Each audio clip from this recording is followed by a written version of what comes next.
Hello, everyone, and welcome out to The Good, the Bad, and the Geeky, a podcast where I sit down with some of my friends in the local Columbus, Ohio theater, film, and improv scene and talk a bunch of geeky stuff. Some of it good, some of it bad, but all of it definitely geeky.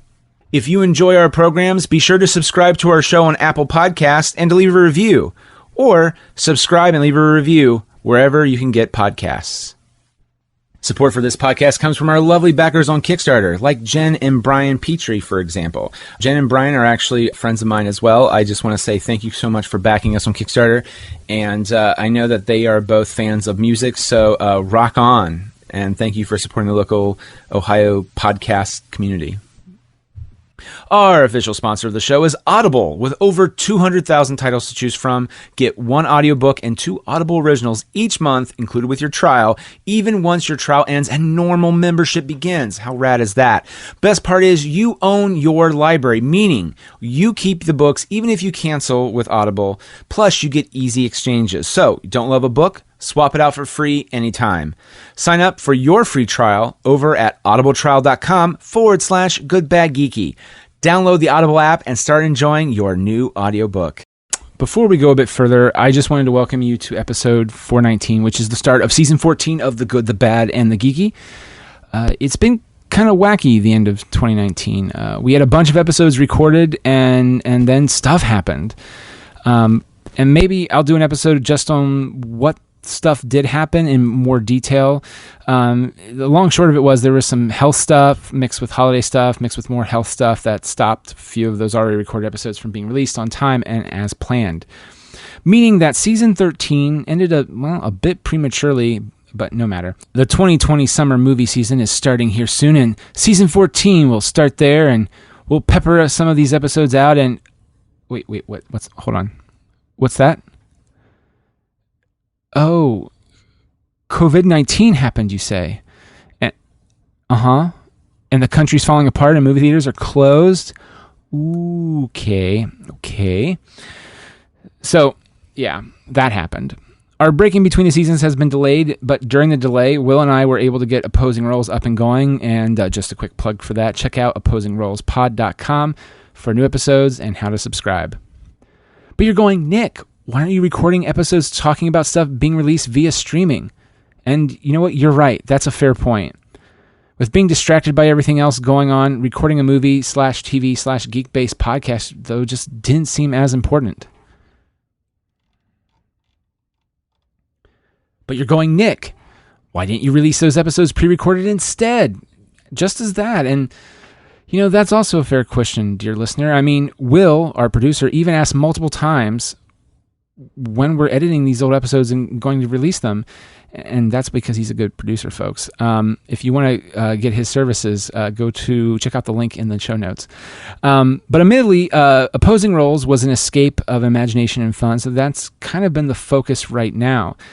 And it wasn't until recently that I started looking and feeling like it was time that I was ready to delve back into releasing these old episodes, and heck, who knows, even record new ones. Also, I just want to say, full disclosure, that our schedule is going to be kind of screwy around here, which if it's The Good, the Bad, and the Geeky, and you've been with us for this long, you know that's kind of common practice. But we're probably going to, as season 14, the episodes we have pre-recorded, release them as season 14. If we record any new episodes and release them, we'll probably build up a bit of a buffer kind of thing and release them as season 15. Though that could be completely different. We might just keep going as season 14. I legitimately don't know. The Good, the Bad, and the Geeky is a podcast that has mutated and changed, and hopefully for the better. And I hope you stick with it still as we change further. We've been doing this since 2005, back when it was Nathan Haley, a.k.a. DJ Meat, during the No Name Show. And it mutated and grown into a podcast with Jim, which then became The Good, the Bad, and the Geeky. But I kind of consider them kind of the same. Without one, there's not the other. And then from Jim and I became Jim, John, and I, and then it became me and John, and then me, Nathan, and John, and then, you know, me and multiple guests over the years, with John, Nathan, and Jim popping in as needed, or as they want. And when we started off, again, this is how much it's changed. We tried to talk geeky stuff, but, we were a bunch of college days guys in our 20s, probably saying things we thought were funny, but in retrospect really weren't. And we matured, we've grown from that, hopefully. And but at the end of the day, it was all about the geeky things: TV, movies, podcasts, comic books, music, video games, and more. So thank you for sticking with us here at the Good, the Bad, and the Geeky. Finally, the following episode was recorded in front of a live audience at MadLab Theater, featuring my friends Amanda and Kyle. They've been on the show before. We talk about the wonderful film by Shane Black called Kiss Kiss Bang Bang. And I like to point out, too, that I know Amanda and Kyle do a wonderful job discussing the film with me, but I may not articulate myself as well as I'd like to regarding how fun but also problematic the film is in today's climate especially. If I do fail to articulate myself, please accept my apologies and let me know.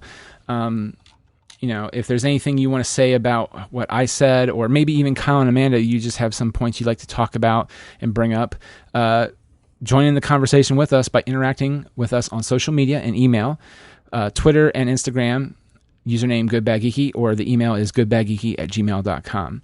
We may read your comment on a future episode of the show.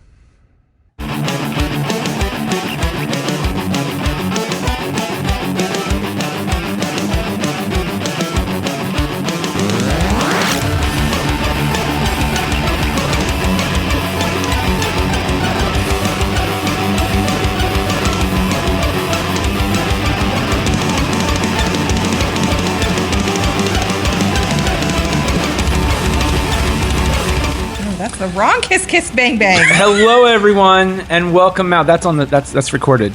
Thank you all for coming out to the show tonight. We're here at MadLab Theater in Columbus, Ohio.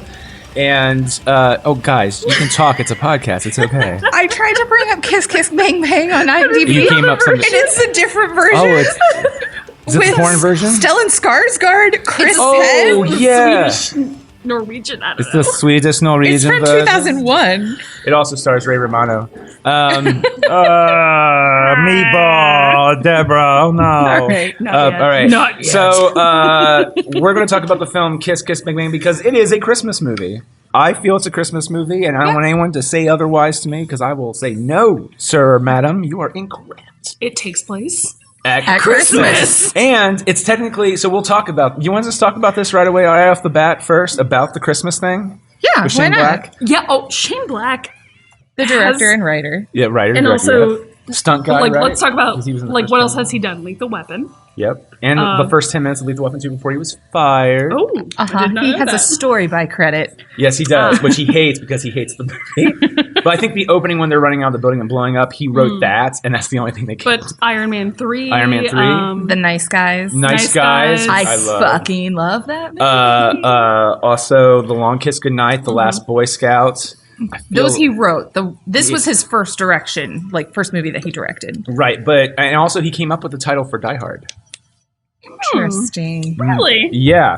So, because Lethal Weapon, he was, writing-wise, he was found and produced by Joel Silver, who did a lot of films in the 80s and 90s, more than the 2000s, sadly.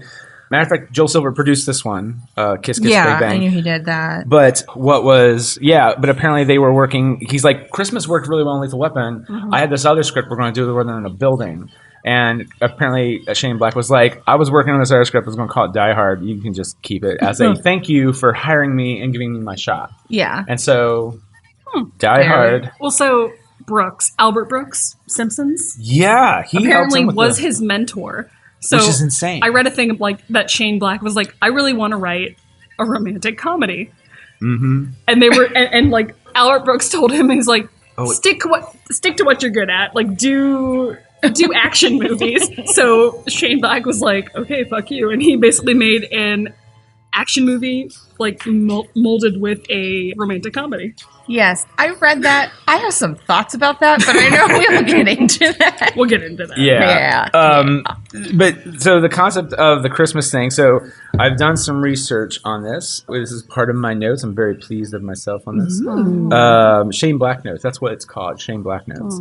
He redefined the buddy action comedy because it always has violence, mismatched partners, bending action film tropes and subverting them, and with themes on fucked up family members and Christmas. It's in almost every of his movies, writing or directing. I haven't seen Predator, so I can't. I just know it takes place at Christmas, but that's all because it's Shane Black. I don't know. Christmas is a character, or in some cases, now bear with me, a MacGuffin.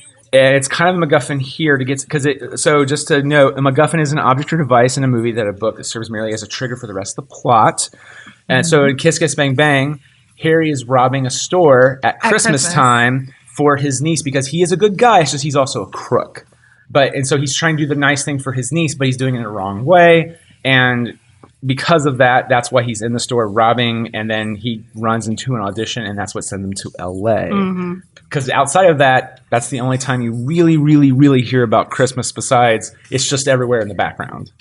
And in the foreground to some extent. Well, that's true. Well, yeah, she's wearing a hat. The entire soundtrack. The entire soundtrack. Right. Oh, I really want to put the soundtrack into like my rotation because it was like it's very good. It's very alternative. Did you like Robert Downey Jr.'s song that he sang and wrote and produced? Wait, what? It's called Broken. Well, I didn't notice. So no, I RDJ. didn't know they didn't do end credit sequences back then a lot, but I stayed and watched till the credits, and I was like, it said Broken, Robert Downey Jr., written by, sung by, produced by. I was like, I will say that RDJ was like one of my first like childhood crushes. We'll say like when he was on Ally McBeal, actually. Oh yeah, because he was supposed to be the final love interest for her, right? Because my mom was very much like, yeah, I'll let you watch whatever you want. So I watched a lot of Melrose Place with her and a lot Melrose Place. Oh yeah, and a lot of Ally McBeal, and like Robert Downey Jr. specifically. I remember being like the first like actor where I was kind of like, oh, okay, and it has continued to this day. I mean, he's pretty awesome. Yeah, I mean, but I also love that this is like kind of the movie that he is. Like the movie that's known as what got him Iron Man. Yes, and he even calls it his too. calling card for Iron Man. Yeah, because which the way that he narrates this movie, I feel like you can really. I mean, you could really like, tell. Change his name to Tony Stark, and I feel like it could fit. A little bit more stupider though. I mean, not a scientist by any means, but more the temperament. I feel like could totally and doesn't like know his what sense adverbs. of humor, things like that. I mean, to be fair, I probably wouldn't be able to tell you adverbs as well, but at least I would admit that I wouldn't try to roll with it. Well, I that's don't know. what she was right, and then I was like, oh, stop, you don't understand. Wait a minute, Harry or Gay? Harry. No, I'm talking about when his Gay name calls was him out Perry. later because because Gay Perry, right? Gay Perry? Perry. Yeah. Gay sorry, that's probably It's better. fine. It's It's like- Gay when Gay did this.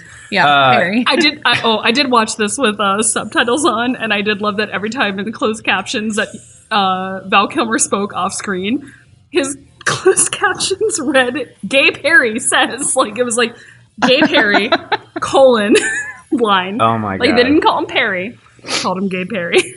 Okay, sorry, to Christmas stuff. So going through some of his other movies, Lethal Weapon, Riggs watches a Bugs Bunny Christmas episode at the beginning of the movie, and it reminds him about his wife who died, and so then he tries to commit suicide, but it's Christmas time. Yeah. Also, I think before that scene, it shows a beautiful Christmas scene, I think in an apartment, and then a woman comes into frame and jumps off the building and kills herself. Nick, I'm about to disappoint you. You've never seen Lethal Weapon? I've only seen Lethal Weapon 4, I believe. Ooh. Sorry, Kyle. We can fix this It's at another For those time. watching at home, I just like put my hand on Amanda's shoulder to comfort and say it's okay. In a you good? Yeah. No, you. I mean, in all fairness, though, I mean that's the one that came out in the 90s, right? 87. No. Lethal Weapon 4. The fourth one is 94, 95. It's either 94 no, it's to 99. later than that. To be fair, like I was in high school. Lethal Weapon 4, I want to say was maybe one of the first R-rated movies that I saw. And also, girl, you should watch the others. They real good. Okay. All right. Yeah. Really good. Like you think, oh, let's add Joe Pesci. Really, Joe Pesci? And then you're like, oh no, Joe Pesci's really Joe good. Pesci is Joe a Pesci good was in actor. like the third one too. 2, right? 3, and 4. Doesn't matter. Anyway. Well, I just More remember, about Kiss Kiss Bang Yeah, Bang. Sorry. Go back to your Christmas movies that he's done. And Iron Man 3, Christmas is a time people get together. And instead, It Tony is. has isolated himself from everyone, including Pepper. He can't even be bothered to control the Iron Man suits in person at the beginning, instead remotely controlling the suit. That's how isolated he is from the world. Okay. Kiss Kiss Bang Bang. Harry's we already said that. He's robbing a toy store for his niece, which is the incident sets up the rest of the Which film. it took me way too long to realize that Protocop was a play on Protocol, and I'm sorry. Wait, what? Oh Like yeah, at the very beginning, beginning. she was like, find cyber. Was Protocol a movie he was in? Well, no. It was Oh. but basically it was like at the very beginning he's like, oh, Protocop, is that a thing? And like she's like, Uncle Harry, look around, and like it's in the discount bin, and then it later plays into Oh my God, to yeah. Michelle Harmony. Monaghan. Harmony is how do you Yeah. say- how do you Harmony. say that? Oh, Michelle. Michelle Monaghan. Michelle Monaghan. But yeah, no, it plays into Harmony's thing later where she runs into Protocop. in his house, in her house. But it took me entirely too long to realize, like, oh, Protocop, Protocol. And I apologize for being a terrible human. It's okay. I don't forgive you. No, I'm kidding. Okay. Okay, so in terms of cinematography, that's all, folks. In terms, see, also horrible human. In terms of cinematography, most film, I said, try. I think I did this voice to text. It says most film and wars. Film noirs. Oh, noir. Noirs, whatever, or detective films. You know, words are easy. Which most Shane Black films are, have a dark and gritty look to them. Transposing that against Christmas with all the bright red and green highlights, it makes the scene pop more. So while it's shot darker, like a noir, Well, this is technically a neo-noir, and like that's definitely. But I it does think- have a weird saturation to it. But then you have the Christmas lights and random parts or Christmas scenes. They do pop. But that's like how it feels in California. Like I grew up in San Diego, Oh, and that's I right. used to love like how you got like Christmas and Home Alone, which I never really kind of understood until I moved to Ohio.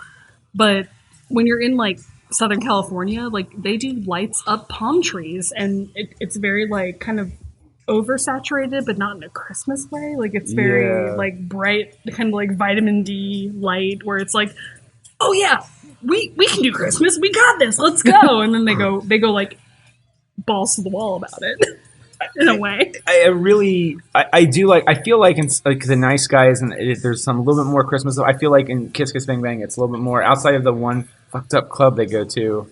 Some really weird shit. Which nothing wrong with it. It's just.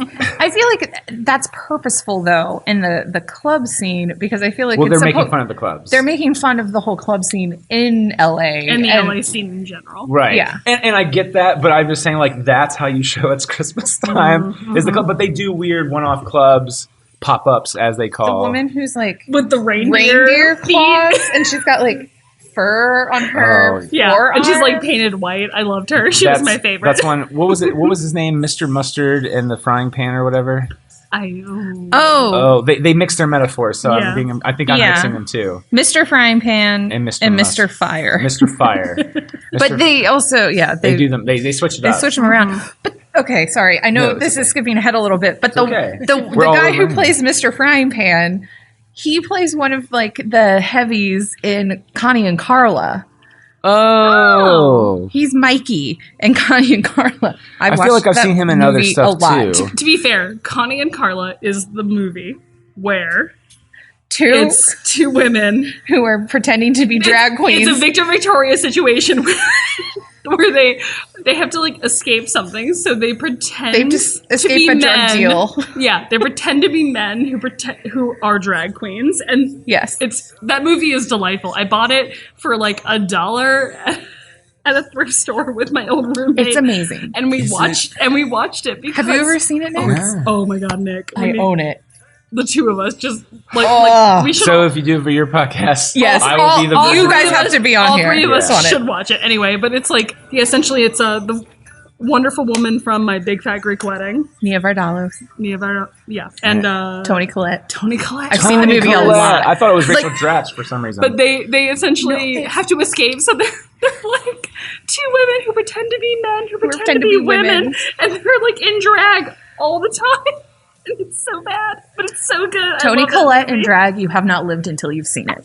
That's all I'm saying. I do like Toni Collette. But her boyfriend is the same actor, Dash Way to keep it back on track. I appreciate it. I did not know that. Do you recognize him there? It's Mikey. She's always calls him that. And also, fun fact, David Duchovny's in that movie, right? Yes, he is. He is Nia Vardalos' love interest. In Connie and Carla. Oh. Any whoozily.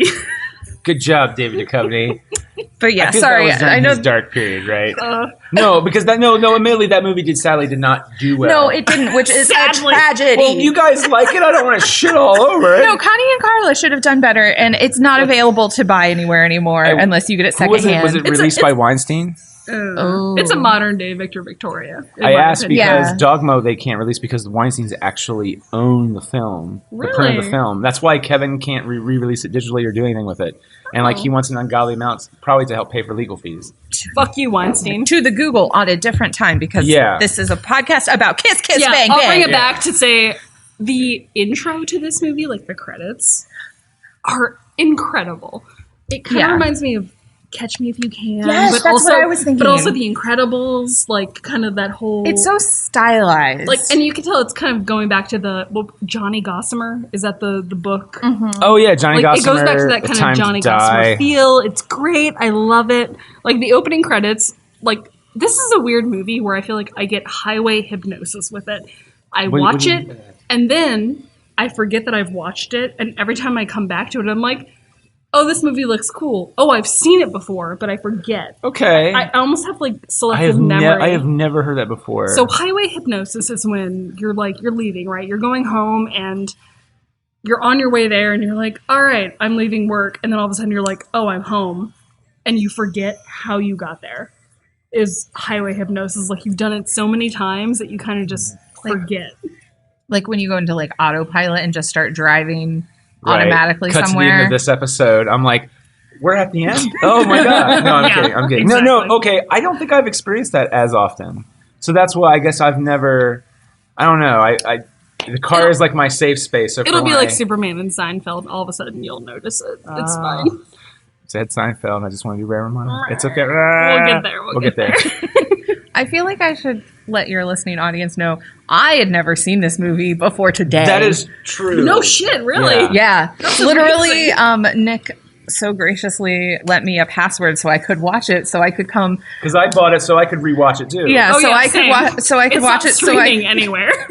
No, not for free. Not free. And I told him that last night, and he was like, "Well, I can send you a password." And I was like, "Cool." And so he sent it to me, and I was just going to watch it because I was going to come watch you on the podcast, and then Eric and some other people had to drop out, and Nick's like, "You're watching it. You want to come do it?" Which I was like, I get it. Sternberger Ray, I'm working on the BO issue. I get it. It's fine. Oh, jeez. Fine. Eric, you're killing me, man. It's like the second This one. is such an Eric movie, too. Oh my God, it was. I'm going to apologize to you, Eric, later on. So we should just say that. So I pitched different Christmas movies because we did Gremlins in July as a ha Christmas in July thing. But then I was like, well, I signed up to do a show. Well, I think I told you we should do Christmas unconventional Christmas movies. Yeah. And so I pitched and everyone. It was almost overwhelming. I think Nathan is the only one that voted for another movie. I voted for a different movie because I hadn't seen this one. You did? Okay. I just remember. I'm just saying. I felt like a lot of people voted for Kiss Kiss Bang Bang. No, a lot of people did vote for this. Well, we're doing Kiss Kiss Bang Bang, which is fine. I will put out there, I kind of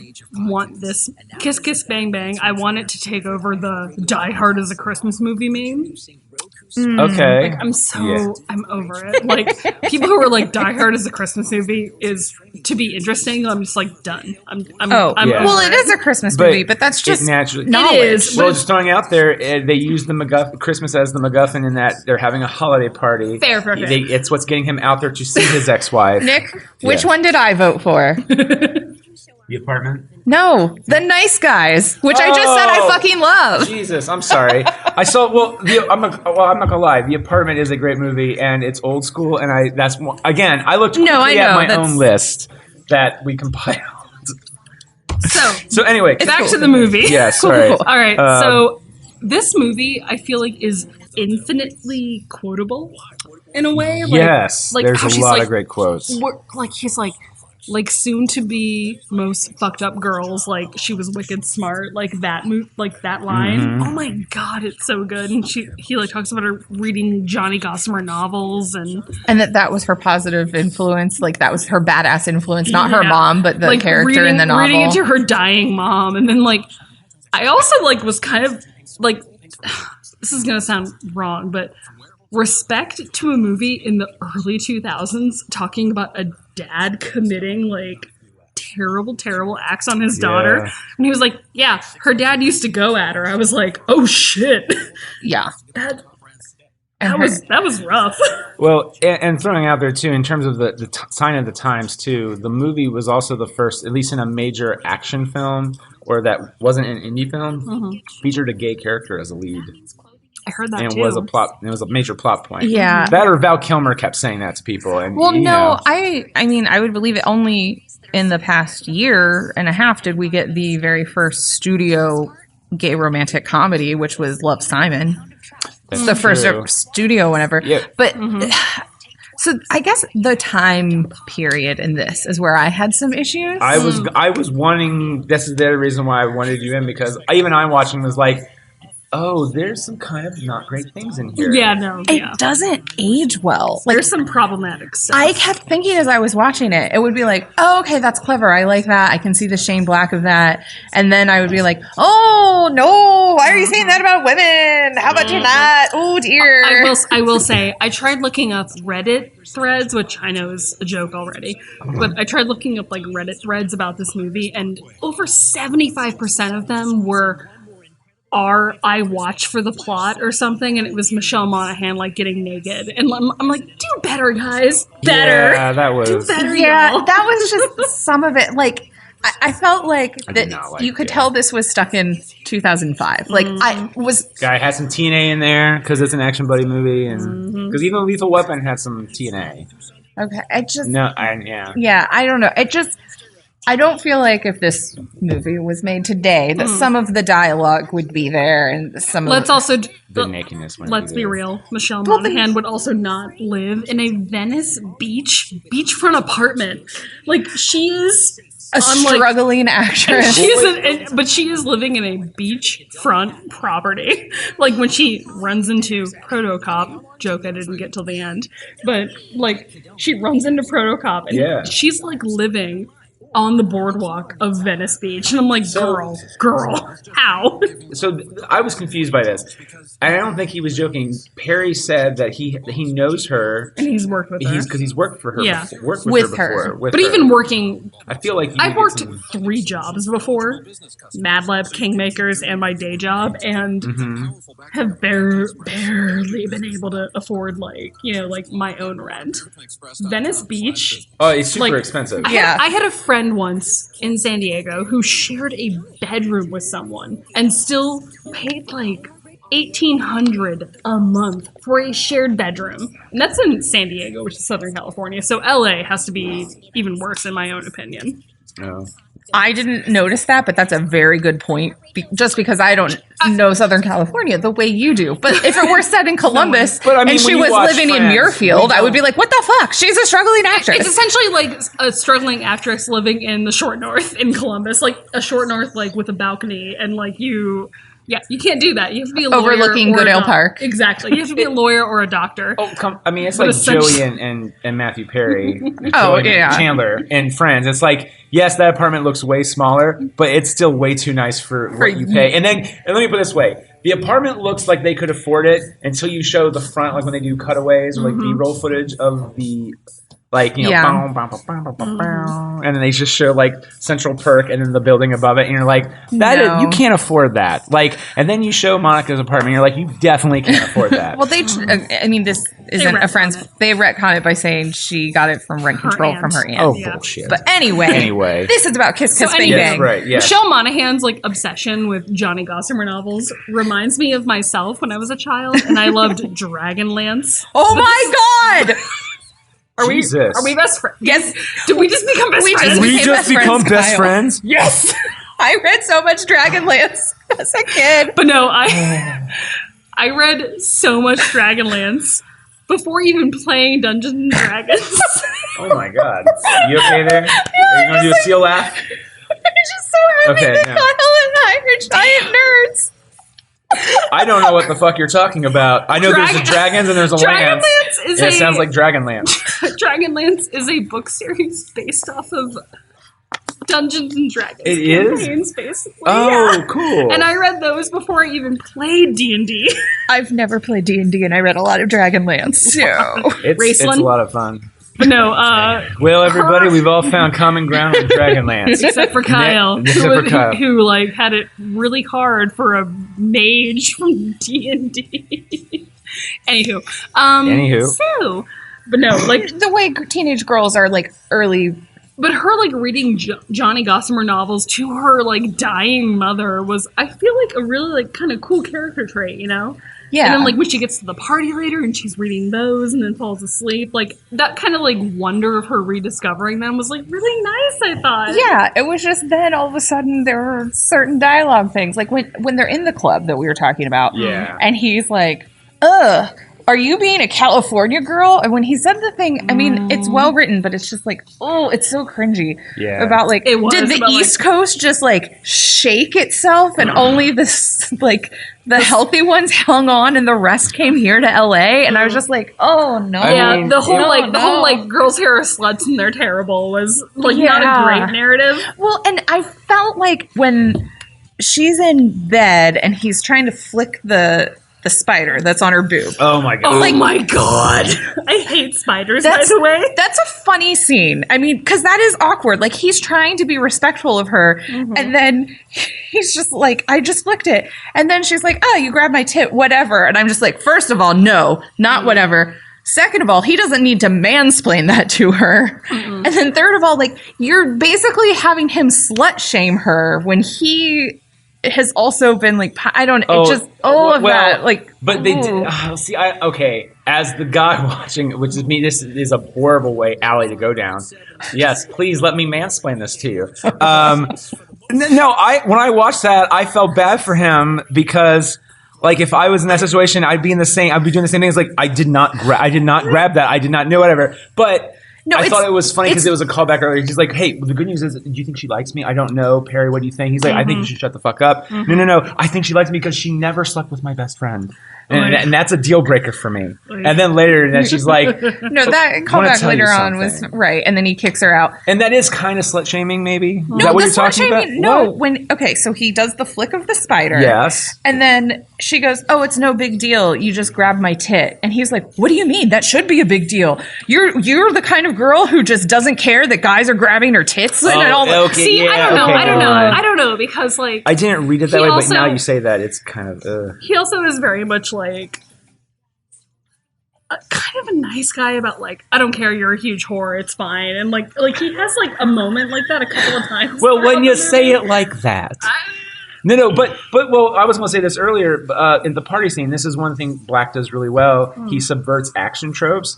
So like he finds she's reading the book, she passes out at the party, and Guy random dude comes in, tries to like feel her up, and and he's like, "What the hell are you doing?" Normally in these movies, he beats the fuck out of the guy, and that guy walks away with the black nose, and she's like, "Oh, you saved me," or whatever. And it's like, no, he gets his nose almost broken. Oh, yeah. He gets the shit kicked out of him. Which the entire beginning of this movie, I love how they establish this movie. It's a shitty Hollywood party where it's like kind of warm, but it's Christmas, and also on top of all of that, you know, you get to like, how did Harmony and I get to the party? But you don't know how Harmony and him know one another. And it's kind of... Because before the credits, you have the scene of the two kids. And you have no idea. And her saying... Context. Well, unreliable narrator a little bit. I also kind of assumed because she was like, I want to be an actress someday. And the dad backhands her. Yeah, so I was like, oh, that's going to be Michelle Monaghan.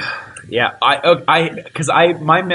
only memory of this movie was when it came out on HBO. I watched it probably really late or whatever, and I just remember I thought someone shot his finger off or the dog ripped it off and then ate it, And so that's all I remember from the movie. And I remember Val Kilmer. Like I said, highway hypnosis. I felt like Val Kilmer was, and that's all I remember. Mm-hmm. And then when I rewatched, I was like, I don't remember this. Oh my God, this is I don't remember that. A lot of shit happened that I just did not remember. So I feel like we're not focusing on the amazing relationship that is Robert Downey Jr. and Val Kilmer in this movie. That is true. It's a beautiful relationship. Holy God. Also, was Val Kilmer always this puffy?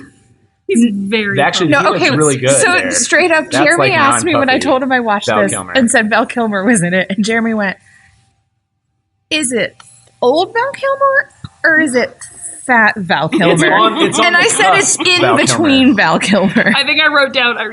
I wrote down he looks like Bob Box Body, which is a Mystery Science Theater reference. Like he looks like Bob Box Body. He's just like he's very like late 90s, early 2000s like lines. He's very much lines. That's all he has. It's very Alec Baldwin nowadays. Yeah. Thank you. Yes. But I feel like Alec Baldwin carries it better than Val. Does. That's the thing about Baldwin. He still carries it somehow much better if the suit's nice enough. But in Kiss Kiss Bang Bang, Val Kilmer carried it well. He does. Also, can we talk about how he... Oh, God. I hate the word. But he had like the whole fucking thing where he was like... He called her a bad word. Cunt. And, like, I loved it because I love that word. It, like... Fun word. I do love the word, but only if used, like... Properly. Shane Black, good job. Because that delivery was so good. His insults to Harry and anybody were pretty dead on. This is about the movie executive. I can't remember the name. Executive decision? No, the movie executive's like daughter. He was like, oh yeah, he called her a bad word. And then he like paused and said, cunt with like pitch perfect delivery. I couldn't believe how good it was. Well, that's the thing. You mean a lot Sean's of people just dad remember from Val Kilmer as Psych? Oh yeah. Sorry, never watched that show. It's actually really good. Though literally every episode is just Sean and Gus, and then he go, I don't know, I'm stuck, and then he just talks to his dad, or he gets something from his dad's house because he's freeloading, and his dad's just like, well, when I was a detective, we didn't do shit like this. Colleen, is it Dooley and he figures it out from West Wing? That guy.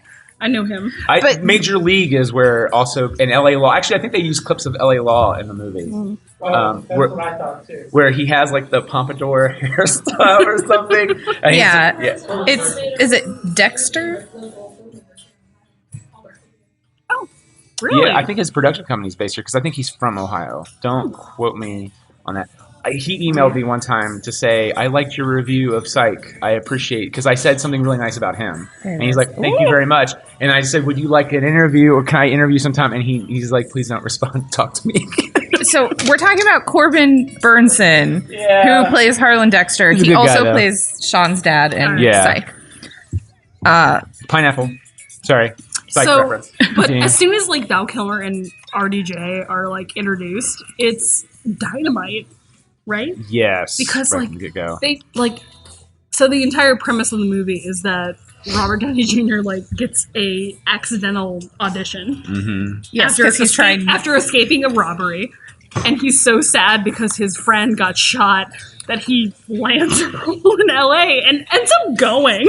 Like he's just trying to escape the police, and he's supposed to have detective lessons from Val Kilmer, or as it's called, Gabe Harry. Which, thank you. Which, I don't know. It's just that's very early 2000s to me. Yeah. That whole naming device and everything. They call him Gabe Harry, even in the fucking like. They call him Gabe Harry the entire time. Anyway, but yeah, it's. But I will say this too is that, and this is where me looking at it, that it is an older movie. Mm-hmm. That is how he would be sadly treated, is that because that's a kind of a sticking point. You can tell it rubs him the wrong way, which is like he's like Gabe Harry. Mm-hmm. Because he's like, yes, because I love women. I'm knee deep in pussy at some point. Yeah, and you're just like, okay, well that's not the greatest response for that, but that was some of the other stuff that I didn't think aged quite as well. Yeah, it did. RDJ, like Harry's homophobia throughout a large part of it. Yeah, when he's like, kiss me to like distract. Right. Like, that I was like, okay, that's it. So again, very problematic, but also at the time, very like that was probably their way of normalizing it for the main. Oh yeah, absolutely. Yeah, I mean, executives. 2005, but it's interesting because 2005 doesn't mean it holds up was well. also when Brokeback Mountain came out. Because I was watching this, and I'm like, why did I can't watch that know- movie because of that. What? I just remember. No, hold on. I just remember that Like, whoever did hold on. Foley sound effects when they're fucking in the tent. Like I think it's Heath Ledger takes him from behind and he licks his finger. Is there a... And then you hear a like that, and that's what it sounds like. And I just remember, I can't focus on this movie. I can't focus on this movie. And so, like, they're having that really dramatic fight in the rain by the bar. Like, was it 5 years later? I'm just like, that sound effect is driving me nuts. You picked up on very different things in that movie than I did. There's a moment in that movie where Anne Hathaway's on top of Jake Gyllenhaal, and I'll never forget my friend Bobby, who is so gay. Like, we were literally at the gay, like, quote unquote gay theater in Hillcrest in San Diego, and we were watching that movie. And my friend Bobby, I remember, leaned over to me and went, "I just saw the Princess Diary girl's boobies," and that's all I can remember from seeing that. Yeah, I want to rewatch that movie, but It's very good. I was literally just like recommended that book, like Brokeback Mountain, the book. So I need to read that next year. I mean, I do remember by the end of it, I was moved, but again, at the end of the day, I just go, I just keep coming back to that sound. I can't make it. I can't make it. I don't know. Oh, that's amazing. I'm so sorry. Anyway, So, but Gay Perry's amazing, and I want to say vanish to anyone I hate nowadays. Like, anytime I like want to stop seeing anyone, I just want to go vanish. that's kind of Yeah, Nick just like Nick I did. Boyles. I didn't think I would be that whatever by it, but I was just like, It was so wonderful. He was like, "No, I hope you have a terrible night's sleep. Vanish." And I was just like, "Oh shit, that's." Now I will say, when she slams the door, actually, you're saying vanish, and she slams the door on him a few times, and every single time I'm watching his hand, I go, "Is that how he loses his finger?" No, he's fine now. Well, and then the first time he's fine, and because that's literally what pulls I it. thought. Because my mom cut off my uncle's finger doing that one time. Oh, So basically, chopping off somebody's finger with a door slamming like that is possible. Oh. And so when he had his hand there, like the first time she slammed it, I was like, "Oh, okay," because I had never seen it before. Yeah, and then yeah, the yeah. second time, I was like, "Oh my god!" Okay, going back to yes, infinitely quotable. yes. No, my question, I get to go first from Val Kilmer, and also just don't quit your gay job. Like, there are just so many good Yeah. one-liners in this movie between the two of them, Well, that's especially. what Black is really good at, is doing those, and they actually show a lot of like story points for the character. And I thought I should hate them more, but I didn't. Yeah, I just remember Harry especially, like, he's doing something nice for his niece, even though he's breaking the law. Mm-hmm. He fights off that one guy, then gets his shit kicked out of him for at the party. Mm-hmm. When he sees the dead girl's crotch, he covers it up. up. Which that was okay. Then it became a plot point though It later. did, And I know. Yeah, which was bizarre. And by the way, I had to rewind it at some point after I watched it all the way through because I was confused on like a little plot point, and like they explained it really a little quick. plot point. This entire It's a- movie is like really one- confusing plot points. Well, I was confused Like, on it's the the sister, but it's not, and then it's not the sister, and then it's like someone Right. else in the pink wig, and it's Oh like, yeah. I thought the sister was the one, the pink. And that was No, it's so Shannon sad. Sossaman who gets like all of 2 lines in this movie. So depressing though, because she gets in there again. She's like, I just told this I have to do this job and I'll be fine or whatever. He's like, oh, you'll be fine. Oh, And then like she's staring as at him soon and as she's he like, said who you'll are never you? have Or- the gangster guy said you'll never have to do this again. I again. was like, oh, she's about to be Oh, I said tapped. the same thing Oh, too. there she is. And She's dead. But it was jarring because usually when that happens, the body falls And they would probably do it now. I feel like I've seen it in a recent movie, but like back then, I don't feel like you did that. You just saw the body fall, or you would just see the legs there, and maybe the blood would drip down. And no, she's staring right at him, and she's slowly. Who are you? Oh, I love that whole like him like putting a finger on her. And you like, feel bad for him because he doesn't want to do that, but he's also just goes, he'll die. And then I also like his visceral response. He's like, "Fuck you." Oh, that whole like him. But he's emotionally shooting people, and then also I also just RDJ love, like, plays it really well. He does. He like does a great job there. Deep. But even like beyond that, he then like goes into the whole thing where he puts his finger in a bowl in a dog bowl. My God. A dog bowl, I will say, of ice. And the dog comes and takes the fucking finger. Mm-hmm. And he still is like, okay, cool. And he goes along, and then the dog eats the fucking finger. And it's like, oh no, it gets so much worse. But still, after all that, and talking to Gabe Harry about, yeah, I'm good. I just shot a guy, but I'm cool. He then hugs the dog who just ate his finger. And it's because he needs comfort. No, I thought Robert Downey Jr. played that whole thing really well, of the emotions of seeing somebody die in front of him, and then... Well, because you think about how... You're like, oh, he's a criminal, like, he robbed shit. But he's never, like, really... Like, he's not been violent. His, like, friend died, but he didn't really watch that happen. No, his friend got shot, and he kept running. Yeah, and meanwhile, like, he shoots a dude... Yes. Who just also killed a woman. Mm-hmm. And he's just like, I love the conversation between him and Val Kilmer where he's like, I just shot a guy, Perry. And he's like, I'm not doing too great. And then he goes on to do that. It's so good. I mean, it's really... Yeah, and I also like, too, that they brought back the magic thing at the end, because remember, he keeps catching things. Oh, and he's when they go to like the mental health clinic and he catches the phone and he's like, yeah, hey, we're here. And it's a joke that he's like, I caught that because I'm a magician. But then he does it later when he's on the freeway, which I'm sorry, like it's a little fake, obviously. When like the casket when he suddenly becomes but also Superman. No, not even that. When the casket falls on the bent freeway sign, and it's like the casket falls on like the bent freeway sign, but then like it's like an arm, and then he hangs off the arm, and the arm doesn't fall off. And then he finds the arm, and he like holds onto it, and then. Addition to that, well, that's the thing. Is at that point, how many days? Well, I guess maybe she's only been dead a couple days, but I don't know. I was like, dead body. But when he grabs onto it and then also shoots. Yeah, from that. And I like. By the way, I like Benson's like complete shock that you fucking shot me. Kind of. I don't remember what his line was, but it was just more like magician or something. Yeah, he's like fucking magician.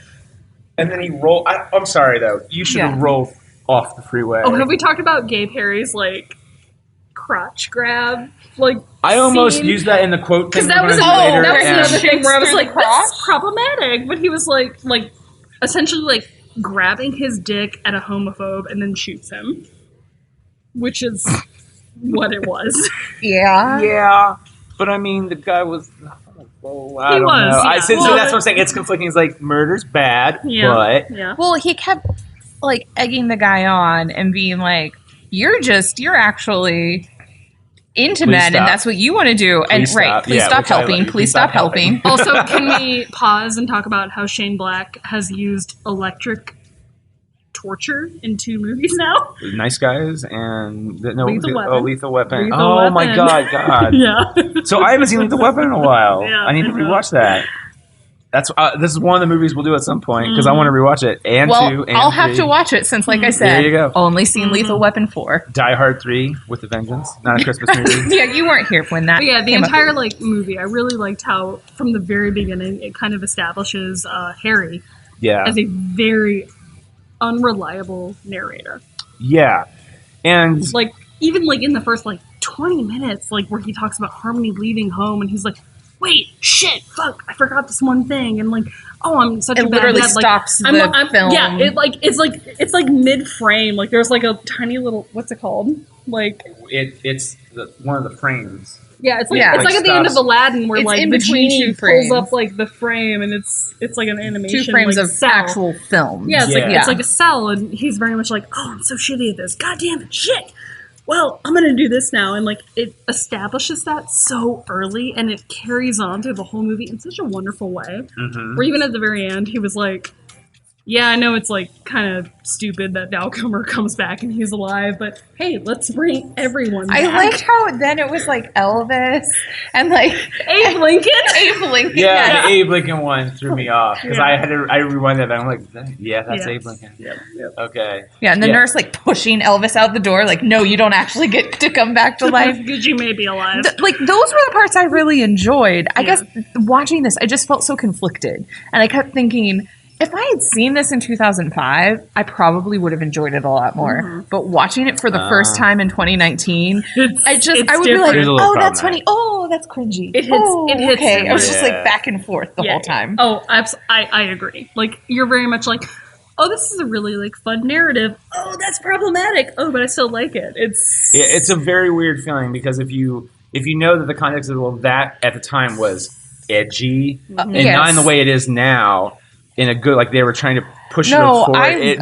But again, if you watch it now, it's very problematic, and I don't know, it's weird. I was just watching that, I was like, if Amanda ever watches this, I totally know she's going to have problems with something because even I was just like, okay, I love Frasier, and I watched some of the Niles stuff, and it's like, you're fucking creepy, dude. Mm-hmm. But if they didn't have him get with Daphne, it would not have been good. But it's like, well, I mean, it's still not good, but it's way better than if they didn't get together because it's just fucking creepy. I will say I did appreciate the comment that Robert makes at the end. We're like, we're not going to do a Lord of the Rings thing. Oh, yeah. I saw those movies. With like yes. Made me sad. 17 like the multiple endings. I was like, that was actually like a good. No, that's where Shane Black is a really good writer. Like, it was a good timely like comment.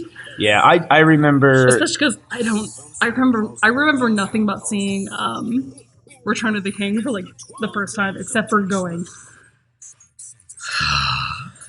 Like every time the fucking screen would come back on, I'm like, all right. But I will give Jackson this though. Like, okay, as a Godzilla fan, the '98 version with Matthew Broderick, they do that big sweeping crane shot after they blow up Madison Square Garden, and it's like it's the end of the movie shot, and all of a sudden you hear.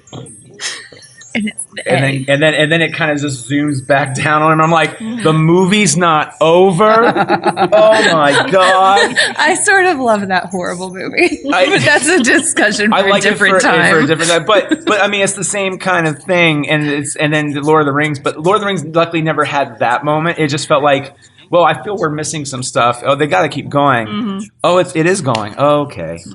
But when I do watch all three back to back during a sort of time, I don't mind it. But when you haven't seen it for like a year since the last one, and you go to the theater, it was just like, this movie's really long, longer than it feels. Then just watch the extended edition. Well, I love the extended edition. I know, right? I know, there's so much better. Anyway. So, Nick, what were you wanting to do tonight? Yeah, so Kyle and I have a weird little thing where we like to do Ray Romano. And by we, it's mostly me. To anyone who listen to our Big Sick episode. Yeah, the Big Sick. Oh no! Ray Romano is in that movie. So, and to be fair, I haven't watched a lot of Everybody Loves Raymond. Oh, like, ever. I have. I've seen a lot of it. I love that show. It's my family. On my mom's side, it's very sad. They live next door? No. Well, okay. So my grandmother used to live in West Jeff, where I'm from, and it would be like 4 minutes to get there, and my mom had to go there all the time. But, like, you know, she would be the one that would take an art pottery class and then do a giant vagina and have no idea it's a vagina. Oh, all right. Makes sense. Well, no, she doesn't mean to even do that. It just looks like a big V, but, like, everyone's looking at it and it's like, oh. The quotes. Oh, sorry. Okay, I'm just going to stop.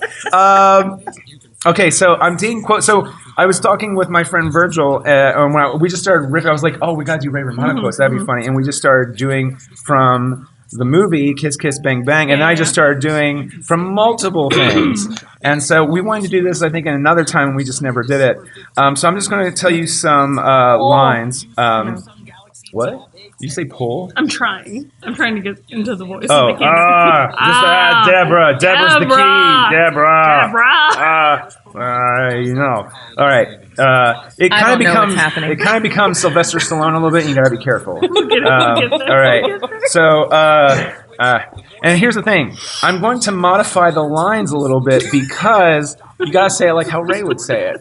Like, Ray might not be aggro. If you want Sylvester Stallone, I can pretend to be Rocky instead. Yo, Adrian. Rocky, you can't do that. No, that was bad. Okay. That was bad, Adrian. We got this. Sorry. Let's All do right. it. The leads are weak. The leads are weak. Fucking weeds are weak. Whoa, that was bad. Words are hard. Let's try this again from the top. Deborah, the leads are weak. You're weak. I've been in business for 15 years. What's your name? Oh, fuck you. That's my name, Deborah. You know why, mister? Because you drove a Hyundai to get here tonight. Keep it going. But it's bad. I drove an 80,000 BMW. Well, I'm not even doing the voice anymore. Okay, that's my name. And your name is You're Wanting, and you can't play in a man's game. You can't even close them. And go home and tell your wife your troubles, Deborah. Deborah, I'm a huge fan of the way you lose control and turn into an enormous green rage monster. Dude, you're embarrassing me in front of the wizards. Dude. Oh, man. Oh, Deborah. Okay. All right, so check out Kiss Kiss Bang Bang. You can get it on Amazon. Many other places to rent. And many other places to rent. Thank you, Amanda. Thank you, Kyle, for doing this. Thank you all for coming out tonight. And Fuck you, Eric. Fuck you, Nick. Oh, Erica, buddy. I'm sorry I didn't like this movie. I know you've been telling me to watch it for years. I mean, I liked it, but I didn't love it. You didn't love it. Yeah. Okay. I'm sorry, Eric. No, it's okay. It's okay. Eric has no right to forgive you. And you shouldn't forgive him for not coming tonight to defend To be it. fair, I was like shocked that Eric had like a day job that involved a holiday party because I was like, I thought you were just a writer. That's true, yeah. Eric, we love you, buddy. All right, everyone, thank you. Have a good night. Goodbye. Merry Christmas. Bye. Yay!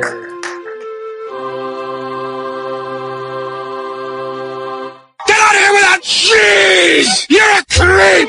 Go away! We're having a good time until you showed up, cheapers! Go have some coffee with cream or something! Because I'll tell you something! This is a happy place!